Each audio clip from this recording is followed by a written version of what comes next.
In Joel chapter 2, starting in verse 28, there is a prophecy. And it says, "And it shall come to pass afterward that I will pour out my spirit upon all flesh. And your sons and your daughters shall prophesy, and your old men shall dream dreams, and your young men shall see visions."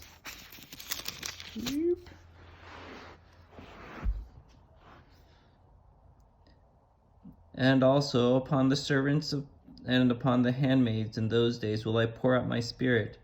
I will show wonders in the heavens and in the earth, blood and fire and pillars of smoke. The sun shall be turned into darkness, and the moon into blood, before the great and terrible day of the Lord come. And it shall come to pass that whosoever shall call on the name of the Lord shall be delivered. For in Mount Zion and in Jerusalem shall be deliverance, as the Lord hath said, and in the remnant whom the Lord shall call." Now this is a very interesting prophecy because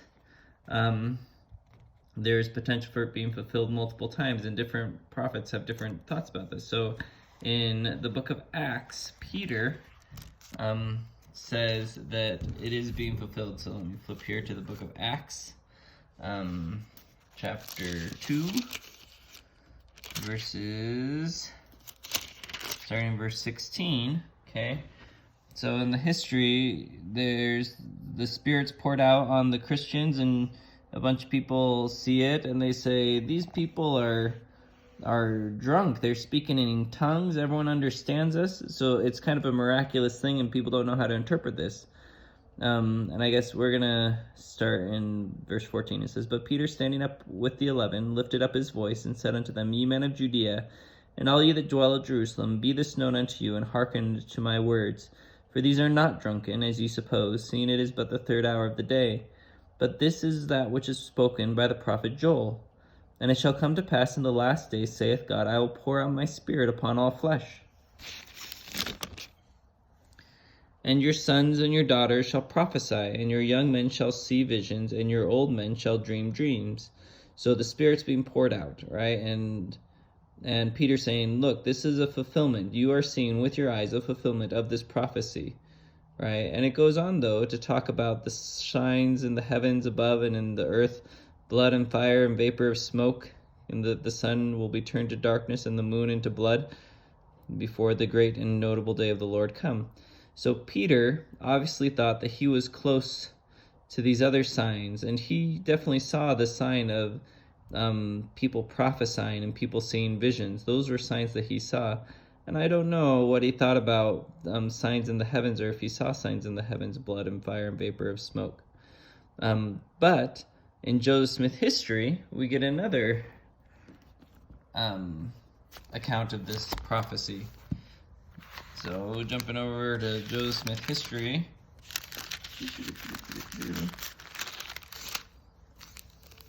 Okay, verse 41. Joseph Smith is talking to the angel Moroni. Okay, and the angel Moroni starts quoting from this prophecy. He also quoted the 2nd chapter of Joel from the 28th verse to the last. And he also said that this was not yet fulfilled, but was soon to be. And he further stated that the fullness of the Gentiles was soon to come in. He quoted many other passages of Scripture and offered many explanations which cannot be mentioned here. So Moroni also, this can be confusing because Peter said that prophecy was being fulfilled, although some of the signs didn't seem to have come to pass. And here Moroni is saying that it was not yet fulfilled. So you could interpret this a couple different ways. You could say that partially the prophecy was fulfilled just by the outpouring of the Spirit, and that Spirit will be poured out again, and that also that perhaps there will be other things such as blood and fire and vapors of smoke. I think that we have seen that in our days. If you think of the iconic picture of nuclear bombs and the big column of smoke, the mushroom clouds that it makes, I think that if someone saw that in vision, they would say blood and fire and vapors of smoke from the sky. So I think that part, we could probably count those as being fulfilled. I don't know if the sun has been darkened and the moon turned to blood quite yet, but I could easily see with climate change and with pollution that it at least appearing that way. So this is an example of a prophecy that is either being fulfilled multiple times in different ways over the course of the ages, or hasn't quite been fulfilled in its totality yet, but is taking some time to be fulfilled. And it's kind of confusing because it's all in one verse, but it's part of that prophecy has been fulfilled and has been fulfilled several times over the ages, but other parts of the prophecy have yet to be fulfilled. And so these last days, they are stretching out for a long time. And it could perhaps just refer to any days after the coming of Christ.